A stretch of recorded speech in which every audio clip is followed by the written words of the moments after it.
Okay, recall Taylor's theorem. So if we make the nth order Taylor approximation here for f at some value a, then we can define the remainder term. The remainder term is just the difference between fx and the Taylor approximation in x, evaluated in x. And Taylor's theorem says something about the size of the remainder if this function f is n plus 1 times a differentiable. So what we see is that the remainder term may be expressed in the higher order derivative evaluated for some psi of x in between a and x. And we divide it by n plus 1 factorial and we multiply it with the difference between x minus a, the difference x and a, x minus a to the power n plus 1. So that's Taylor's theorem. So basically we can say that fx here is equal to its Taylor polynomial plus the remainder Rn in evaluated in x. Right? So this is something to remember when we're going to discuss the following application. So in this exercise, we are asked to calculate the cubic root of 65 using the linearization of the cubic root of x in 64. So how are we going to do that? Well, the linearization of the cubic root in 64 is given by T1. Yeah, so what we are doing is T1, and then the next question is give an estimate of the error we make by using this linearization to calculate the cubic root of 65. Okay, the following gives a solution. The solution is that we can look at fx is the cubic root of x. We take a equal to 64.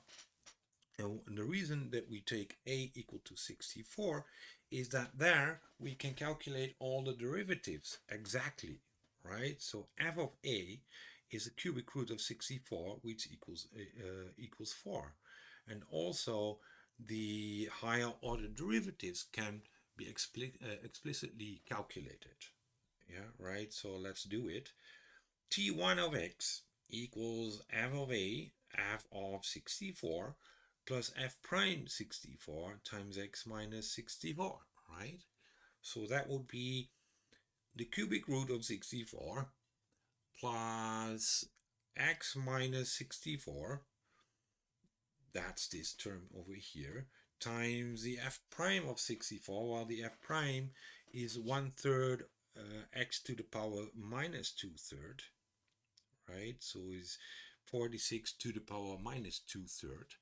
Well, that's 1 over 64 to the power minus 2/3 is 1 over the cubic root of 64, which is 4, squared, right? So it's 1 over 3 times 1 over 16. So that would be calculated as 4 plus 1 over 84 times x minus 64, right? So the approximation now would be T1 of 65 is equal to 4 plus 1 over 84. Yeah, that would be the approximation that we're going to use, and we now have to estimate the quality of this approximation. And that is where we use Taylor for, because Taylor says that there's a psi of x in between 64 and x such that we can express fx as being equal to T1 of x plus the second order derivative in psi of x divided by 2 factorial, which is equal to 2 times x minus 64 squared, right? So here we have the remainder term that is provided by Taylor's theorem.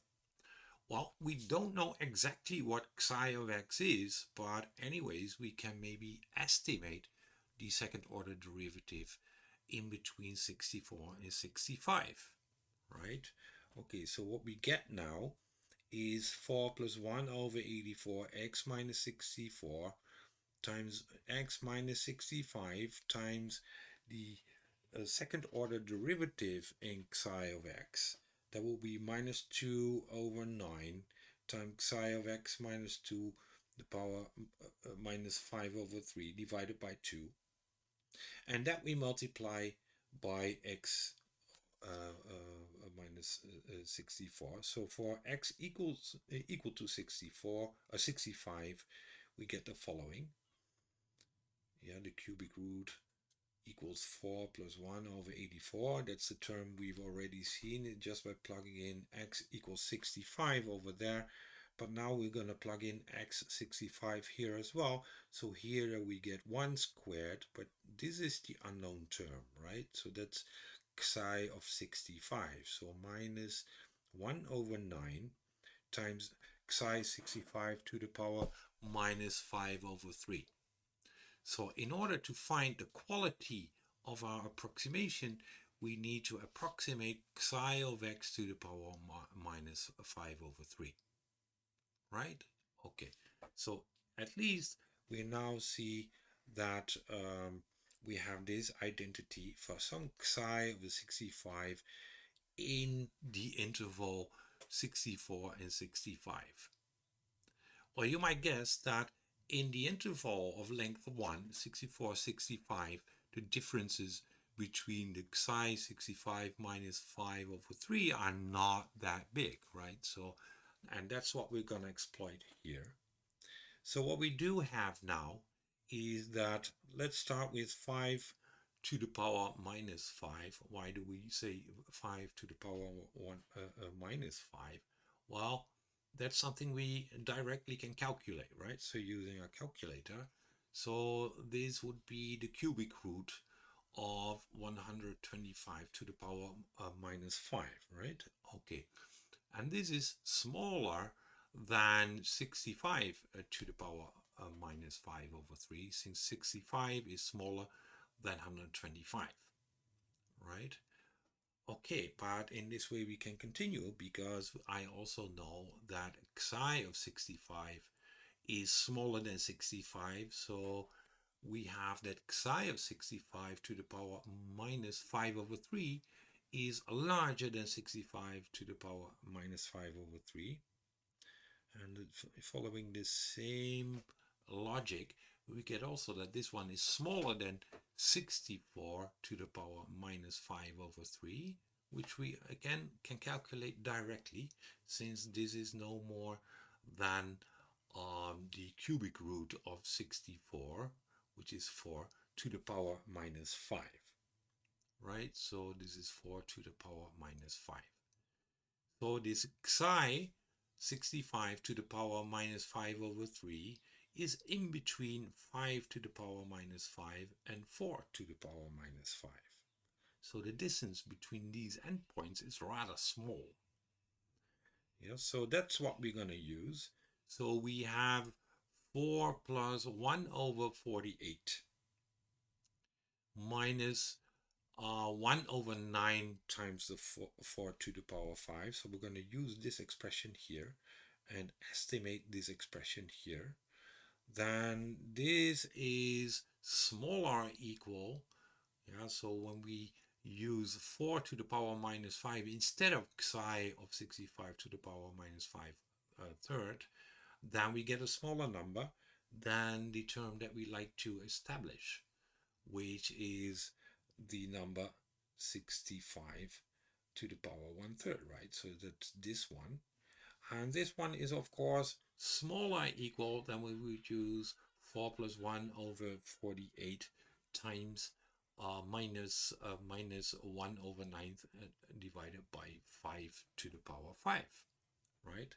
So what we see is that by calculating directly 4 plus 1 over 48 minus 1 over 9 times 4 to the power 5, we get 4.0207, and the square root of the cubic root of 65 should be larger. and this one is smaller equal than the right-hand term, which we can calculate directly. 4 plus 1 over 48 minus 1 over 9 times 5 to the power 5. And this would be 4.0210, right? So we see that the approximation of 65 to the power 1/3 is quite accurate, right? So the distance between those points over here is less than 1/10 of a thousand, right? So it's rather small. So this says something about the quality of our Taylor approximation.